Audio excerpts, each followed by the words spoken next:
a ruthless cult with a deadly agenda. But was their cannibalistic ritual a cry for justice or a descent into madness? In the midst of South Korea's rapid modernization and newfound hopes for a democratic future, an underground darkness began to fester, one that would soon make headlines across the world. Led by a man whose bitterness toward the wealthy fueled a horrifying crusade, this secretive group would stop at nothing to exact their twisted version of justice. What started as a simmering resentment quickly spiraled into brutal, calculated violence as they preyed on the very people they blamed for society's inequalities. But their shocking acts weren't just crimes. They were rituals part of a cult's dark belief system that blurred the line between retribution and madness. As the chilling story of South Korea's most terrifying sect unfolds, we delve deep into the psyche of its leader and followers, exploring what drives a person to turn against everything they once knew. Was this cult's violent path truly a fight for justice? Or had they simply crossed the line into irreversible madness? Stay tuned as we uncover the unsettling truth behind the Chillon family and their horrifying legacy.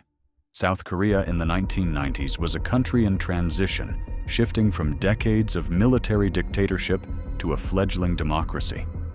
The wounds of past authoritarian rule were still visible, yet the promise of a brighter future fueled hope in the hearts of many. The country was on the fast track to modernization, its skyline dotted with soaring skyscrapers and its economy booming. Seoul, once a city of stark contrasts, had become a metropolis at the forefront of global technology and innovation. But behind this facade of progress, there was another story, one marked by widening social inequality and a growing sense of disillusionment. While the rich thrived in luxury, many of the working class struggled with the same systemic problems that had plagued them for decades. The social divide grew more pronounced, and with it, a deep sense of resentment simmered beneath the surface. In a society that was rapidly embracing capitalism and economic success, the gap between the wealthy elite and the underprivileged could no longer be ignored. This tension would become the breeding ground for something far more sinister, an ideology of hate and retribution. In this atmosphere of societal unrest, the Chillon family was born a group of criminals led by a man named Kim Giwang. Kim's story is one of tragedy, disillusionment, and ultimately a path to violence. To understand the actions of Kim and his followers, we must first examine the social and economic context in which they operated. In a country that had barely begun to shed the weight of its authoritarian past, the rise of such a cult was an inevitable, though horrifying, response to a deep sense of injustice. Kim Giwang was born in 1968 in the city of Bulgap, Myeon, South Korea. His early life was marked by poverty. His father, a laborer in the construction industry, worked tirelessly to provide for the family, but their financial struggles were never far behind. At an early age, Kim showed promise as a student. His teachers described him as responsible, intelligent, and even a natural leader. He excelled in subjects like writing and sports, and his talent for the traditional Korean board game, Baduk, was so advanced that it was said he could have turned professional. Yet despite his academic potential, Kim's life was defined by the crushing weight of poverty. His family's financial instability left him often hungry and wearing clothes that were worn and faded. By the time Kim reached high school, his situation had become more desperate, and he was forced to abandon his education to work in factories. His family's mounting health problems, particularly his mother's illness and his father's eventual death from cancer, only deepened his sense of helplessness. In Seoul, the capital city, the contrast between the life Kim had known and the lives of those who had wealth and power became painfully clear. Kim worked tirelessly in factories, earning little more than a subsistence wage. He saw the rich drive luxury cars, live in massive homes, and have opportunities that seemed out of reach for someone like him.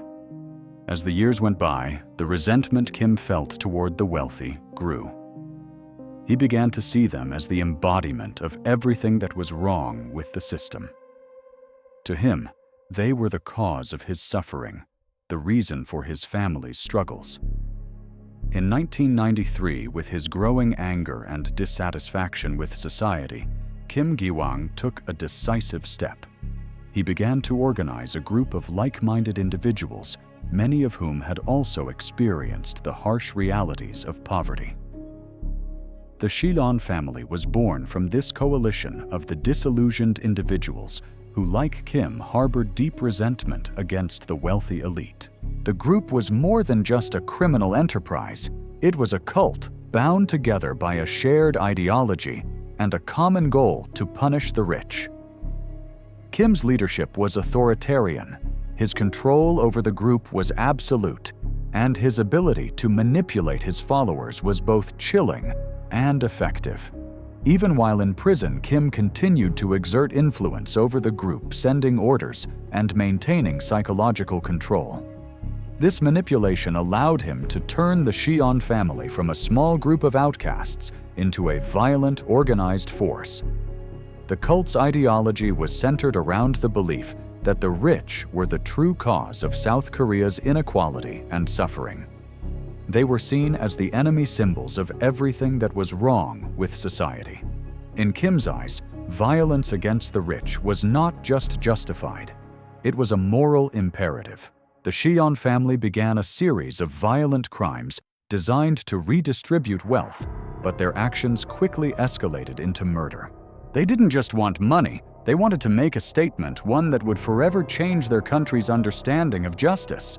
The story of the Chillon family is not just one of criminal activity, it is a stark reminder of the psychological toll that systemic inequality can take on individuals. Kim Giwang's life, marked by hardship, disappointment, and resentment, mirrors the struggles of countless others who feel powerless in the face of overwhelming societal forces. His actions, though extreme, highlight a deep psychological response to years of neglect and frustration. The Chillon family represents an extreme and tragic reaction to social inequality. Their violent actions were not simply crimes for personal gain, they were the result of a psychological breakdown caused by years of living under an oppressive system. Kim's story is a cautionary tale of how untreated resentment and anger can fester and eventually lead to horrific acts of violence. This case also underscores the importance of understanding the psychological impact of systemic injustice. When the systems that govern society fail to provide equal opportunities, they create a breeding ground for resentment and, in extreme cases, violence.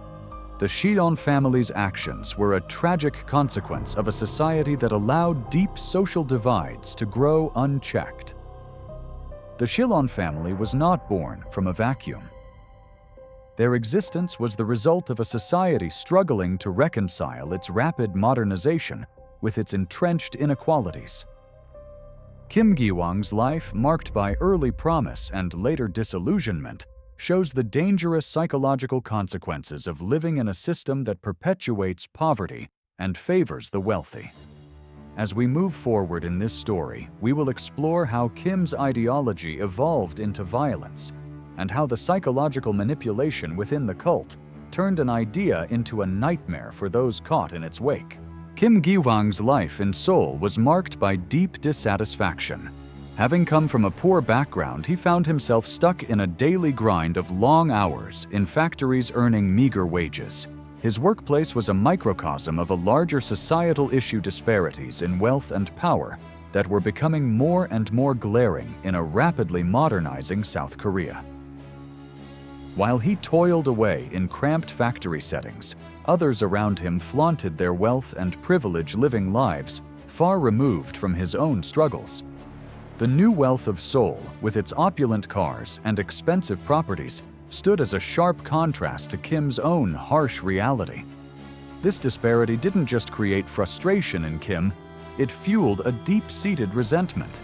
He saw the rich not as people to be admired, but as symbols of everything that was wrong with society. They were the embodiment of a system that had continually failed people like him. Their wealth, built on decades of political influence and economic advantage, seemed to taunt him.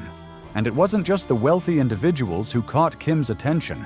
He began to see the elite as a system, one that was entrenched, corrupt, and unyielding to those outside its inner circles. His growing anger was no longer just a personal grievance. It was a social condemnation of a system he felt was unjust. Kim's social circle was similarly marked by discontent. He surrounded himself with other factory workers and disenfranchised individuals, people who shared his frustrations. These were people who understood hardship, people who lived in the shadows of a glittering soul, but never got to taste its wealth. Through informal gatherings, poker games, late-night talks over drinks, Kim began to articulate his radical views. His ideas, initially viewed with skepticism, slowly found a receptive audience. His messages of revolution and retribution took hold among those who felt as helpless and ignored as he did. The group grew built on shared grievances and the promise of taking action against the forces they saw as responsible for their plight. At first, the group's criminal activities were relatively minor acts of extortion, petty theft, and the occasional robbery aimed at the wealthy. These crimes were not particularly violent, but they were calculated, targeting individuals and families who represented the social class Kim and his followers despised. Their aim was simple financial gain. However, as Kim's influence over the group deepened, so did the brutality of their actions. The group's early crimes served as a way to fund their cause, but they also laid the groundwork for something far darker. Kim's ideology, once rooted in frustration over financial inequity, began to shift toward a more sinister, violent mission: the elimination of the rich. The turning point came when the group, now fully emboldened, committed their first murder. The victim was Choi Ma, a woman in her early 20s who worked at a bank. She wasn't particularly wealthy, but her perceived status as part of the privileged class made her a target. The details of the crime were chilling. Choi Ma was kidnapped by the cult and taken to a secluded area outside the city. She was brutally assaulted and killed. Her body was left in a remote location, and the crime was presented as a mere means to an end, an execution carried out to advance the group's warped agenda. The psychological shift in Kim from financial desperation to violent ideology is evident in this act. At first, his motive seemed to revolve around money, exploiting the wealthy for their resources. But now, with this first murder, his actions had evolved into something much more profound and sinister. The act of killing was no longer about survival or money. It was about making a statement, about asserting control. It was as though Kim had come to believe that by eliminating the rich, he could purge the world of an evil that he believed was poisoning society. The murder was the culmination of his growing need to not only take from the wealthy, but to dominate them, to wipe them out entirely. The choice of Choi Ma as the first victim is still unclear. We don't know exactly why she was chosen, but it may indicate that for Kim and his followers, she symbolized something more than just a random target. Her death could have been a way to initiate the cult into the deeper aspects of their ideology, proving their willingness to go to any lengths to carry out their mission. Perhaps for Kim, this was the moment where he crossed a line that would change him and his followers forever. It may have been seen as a necessary ritual to solidify the group's commitment to their cause and to Kim's leadership. As we move further into the timeline of the Chillon family's descent into violence, small but important signs of abnormal behavior begin to surface. Kim's leadership grew increasingly authoritarian. The group's activities, once centered around small, isolated crimes, started to adopt a more ritualistic and methodical approach. They didn't just kill anymore, they eliminated. They didn't just rob, they sought to dismantle the very structures of society. Kim's obsession with the wealthy and his belief that they were an inherently corrupt class morphed into a dangerous doctrine of eradication. The first murder was not an isolated incident, but the beginning of a dangerous trend. Kim's insistence on ritualistic killings became evident. The murder of Choi Ma was not just a random act of violence, it was a calculated and organized execution. Kim began to frame their acts of violence not as crimes, but as necessary actions in the group's struggle for justice. For him, this was a battle, a war against a system that had abused him and his followers for so long. And it was a battle in which power played a central role. This wasn't just about survival anymore, it was about imposing power control and a twisted sense of moral righteousness. The group's behavior, which had started as petty criminal activity, had now become an elimination strategy. The wealthy were no longer victims of theft. They were targets of a cult's rampage. Kim's need to control the group to manipulate their beliefs had turned the cult into something more insidious. They were no longer just criminal opportunists. They were zealots carrying out an ideology that justified violence for the sake of social change. The transition from petty crimes to murder marks a pivotal turning point in the case. By this stage, the group had fully embraced their identity as executioners of an unjust society. Their targets were no longer just people to rob. They were enemies to be eradicated symbols of the oppressive system they believed needed to fall. The sequence of events from small crimes to murder suggests that the Chillon family's descent into violence was fueled not just by financial desperation, but by Kim's psychological evolution into a leader of a cult of elimination. This shift in mentality would set the stage for the group's increasingly brutal and ritualistic acts, marking their path as one of ideological violence rather than mere criminality. The victims of the Chillon family were not targeted due to personal animosity or any specific wrongdoing on their part. Instead, they symbolized everything that Kim Giwang and his followers despised. They represented the wealthy elite, the class that Kim and his group saw as the root cause of the societal inequality and suffering they had endured. These individuals were often completely unaware that they were being watched or targeted until it was tragically too late. One of the most significant aspects of the victims' role in this story is the profound psychological impact their deaths had. Many of them, like Choi Ma, were simply going about their daily lives when they became the unfortunate targets of the cult's twisted ideology. They were not random victims, but rather chosen for what they represented. In Kim's mind, their wealth and status were sins to be punished. The cult's actions were not driven by personal vendettas, but by a systemic hatred and resentment toward a class of people who had what he believed was unfairly hoarded power and wealth. Choi Ma, in particular, likely had no warning that she would become a victim of the cult's wrath. She was simply a young woman working in a bank, an individual caught in the crossfire of a much larger ideological battle. The way she was targeted, kidnapped, tortured, and ultimately murdered illustrates the level of psychological manipulation at play within the cult. For Kim and his followers, these acts of violence were a form of justice, a twisted form of retribution against a system they believed was corrupt. To them, the victims were expendable, their suffering necessary in order to uphold their ideology. The victim's lack of agency in the situation starkly contrasts with the perpetrator's overwhelming sense of entitlement and power. While Kim and his followers made deliberate choices to act out their beliefs through violence, the victims had no choice but to face the consequences of those actions. Their lives were extinguished by a group of individuals who had completely detached themselves from the moral consequences of their behavior, viewing their actions as justified rather than criminal. Kim Giwang's control over the Chillon family was authoritarian in nature, and this is reflected in the way they executed their brutal acts.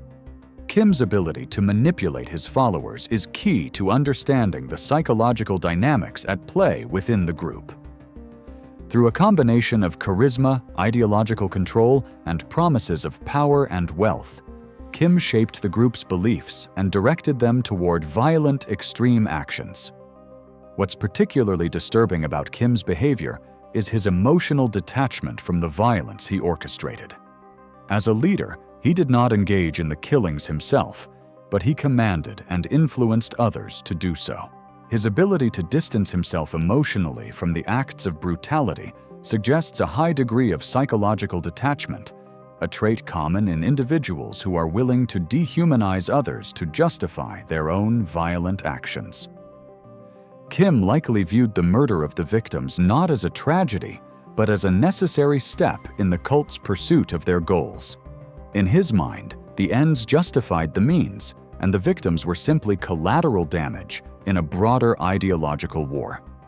Kim's psychological manipulation is further reflected in the way he maintained control over the cult, even while incarcerated.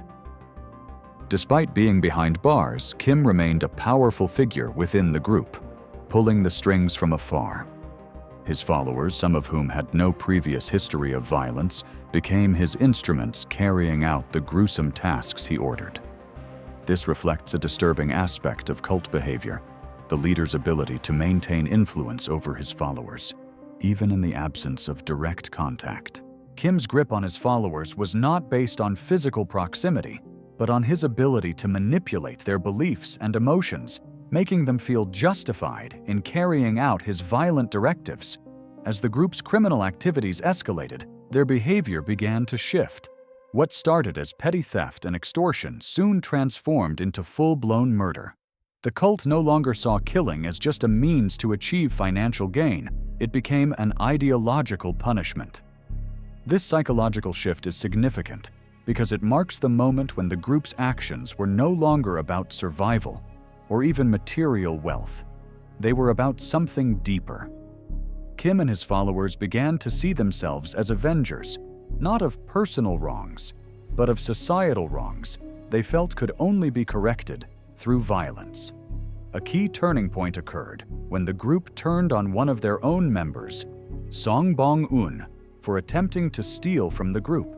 This internal betrayal triggered a response from Kim that was chilling in its brutality. Instead of handling the matter within the confines of their cult system, the group engaged in a ritualistic execution of Song Bong-un. The act of killing one of their own, a member who had once been loyal to Kim's cause, highlighted the psychological transformation within the group. Loyalty to the cult and its leader became paramount, even above human life. After Song Bong-un's execution, the group celebrated with a disturbing feast, consuming dog meat, which was presented as part of the cult's ritualistic practices. This moment marked a significant psychological shift, one where the cult's moral boundaries completely broke down. The consumption of meat from a creature they had killed, coupled with the brutal murder of a fellow member, illustrates how the cult's moral compass had deteriorated.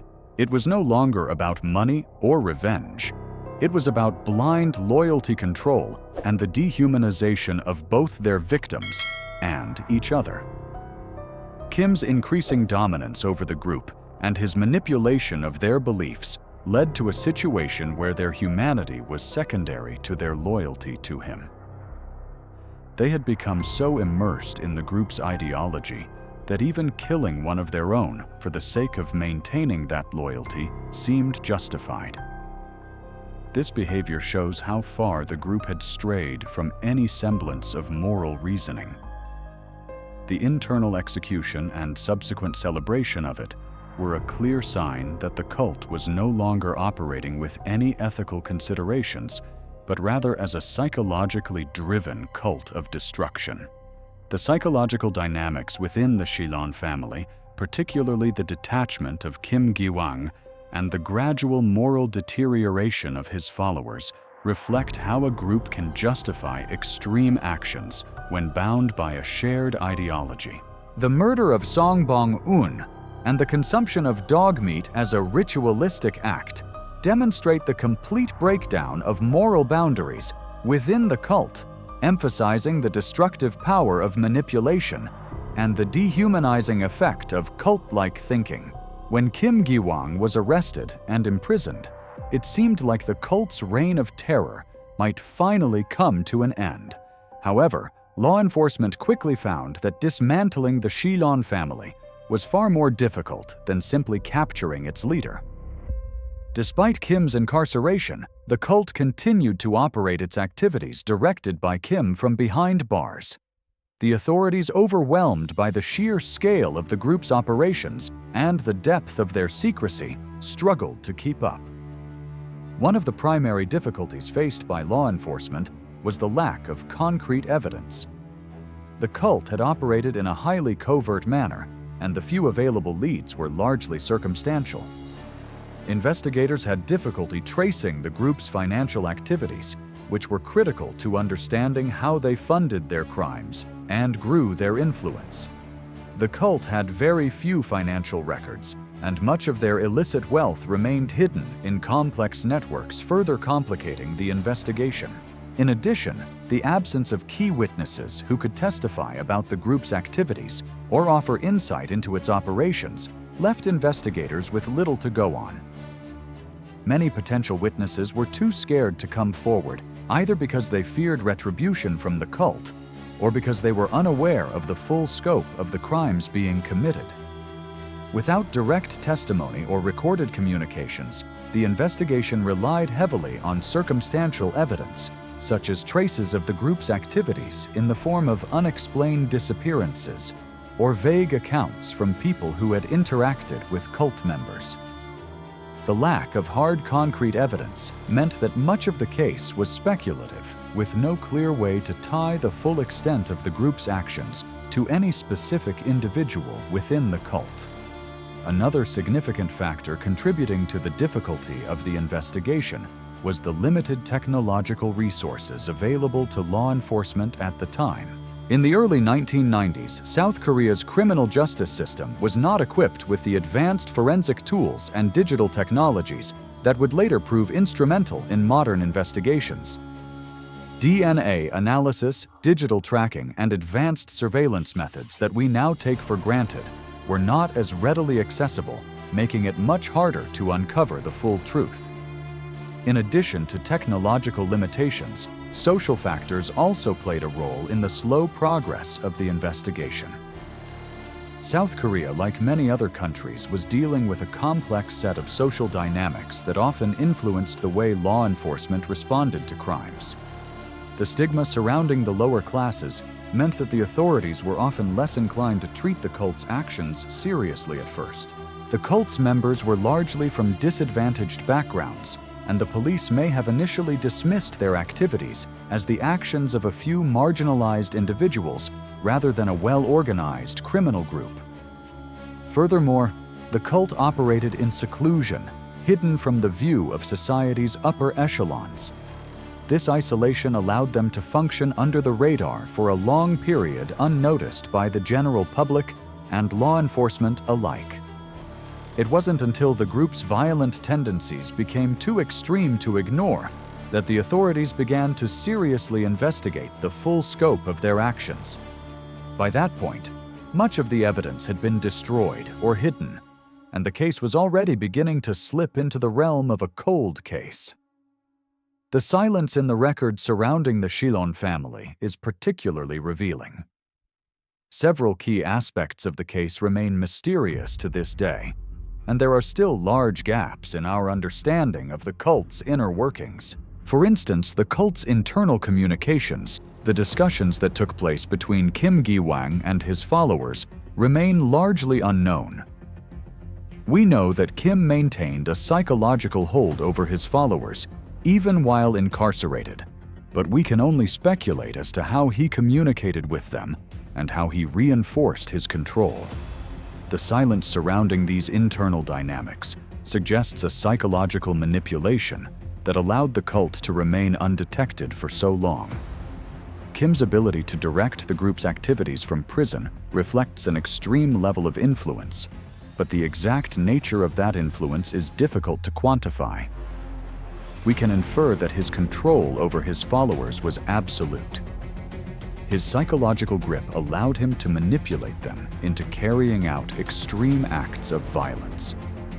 But the details of how this manipulation took place and how he maintained that control remain largely unclear. The closed nature of the group and the secrecy surrounding its activities made it nearly impossible for authorities to gain any meaningful insights into the full extent of their crimes. As a result, the investigation was hampered by the cult's ability to operate in the shadows, carefully covering their tracks and avoiding detection. The psychological manipulation that kept the group functioning under the radar for so long is a crucial aspect of this case. It suggests that the cult's members were not merely criminals, they were deeply indoctrinated individuals who had internalized the ideology that Kim had created. Their loyalty to him and their willingness to carry out heinous acts was the result of years of psychological control, making it all the more difficult for investigators to break through.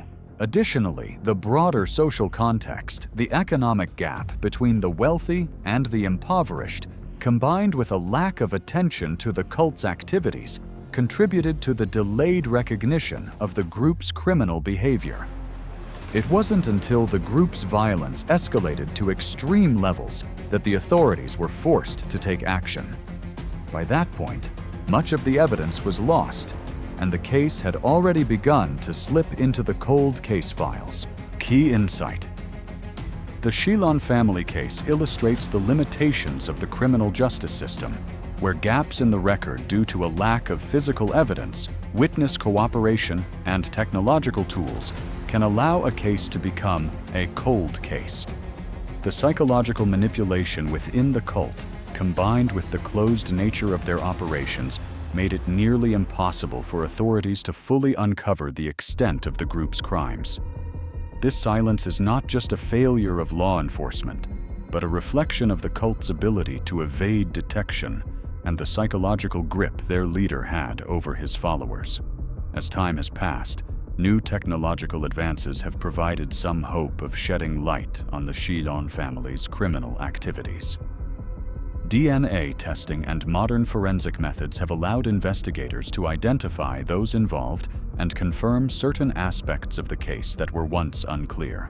But while these advancements have added pieces to the puzzle, they have not restored the full story. DNA may reveal who was present at the scene, but it does not tell us why they were there or what drove them to commit such horrific acts. The motivations behind the cult's violence remain elusive. The psychological factors that influenced the perpetrator's actions, Kim Giwang's manipulation of his followers, and the internal dynamics of the cult are not something that can be quantified by forensic science. These complexities are not so easily uncovered through blood samples or fingerprints. In fact, the deeper questions about the cult's ideology, the reasons why followers obeyed Kim's commands, and the broader social conditions that made their violent actions seem justifiable, remain unresolved. Though we may never fully understand the personal histories or psychological states of Kim and his followers, the limitations of modern technology underscore the larger issue. For all our advancements in solving crimes, some aspects of a case, especially those involving deep psychological manipulation and social dysfunction, remain beyond the reach of technology. Cold cases like the one surrounding the Chillon family are more than just unsolved mysteries. They are symbolic of the limitations inherent in human systems. These cases highlight the imperfections of the criminal justice system and the gaps in our understanding of the complex factors that contribute to crime. Cold cases often arise from insufficient evidence, systemic barriers, or social indifference. In many ways, the Chillon family's story exemplifies this. Despite years of investigation and a massive effort to uncover the truth, key elements of the case remain missing. The investigation struggled against limited resources, technological constraints, and societal biases that delayed attention to the growing cult. As time passed, the case slipped further into the shadows of unsolved crimes, making it a classic example of how a crime can be obscured not just by a clever criminal, but by the very systems that are supposed to bring justice.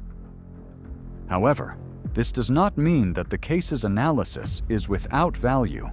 In fact, the lack of definitive answers invites us to engage with it on a deeper level.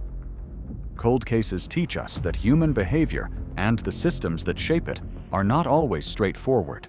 While the facts may remain incomplete, the exploration of the psychological dynamics, social structures, and cultural contexts involved in such cases is just as crucial as finding a resolution.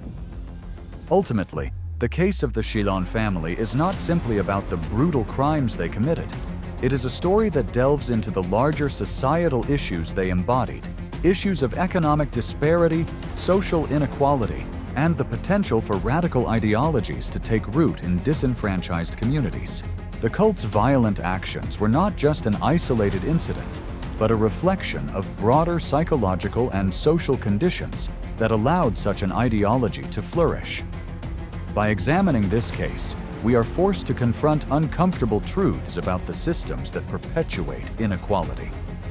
The psychological dynamics at play in Kim Giwang's leadership and the way he manipulated vulnerable individuals serve as a reminder of the dangers of unchecked authority and radical belief systems. The cult's development was not just an isolated occurrence, it was the result of years of frustration, alienation, and a desire for control in a society that offered few options for those left behind.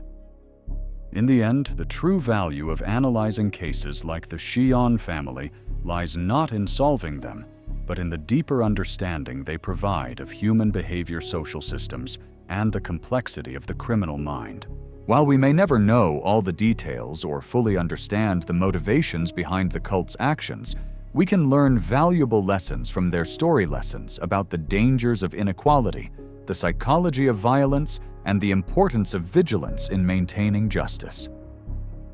As we reflect on the Chillon family's disturbing journey, we are reminded that not all questions have definitive answers. Some cases, no matter how much we seek to unravel them, leave us with lingering uncertainty. And yet this very uncertainty, the gaps in the record, the unanswered questions reminds us of the complexity of human nature and the societal systems we must continue to study and understand. Only by doing so can we begin to prevent the rise of such tragedies in the future.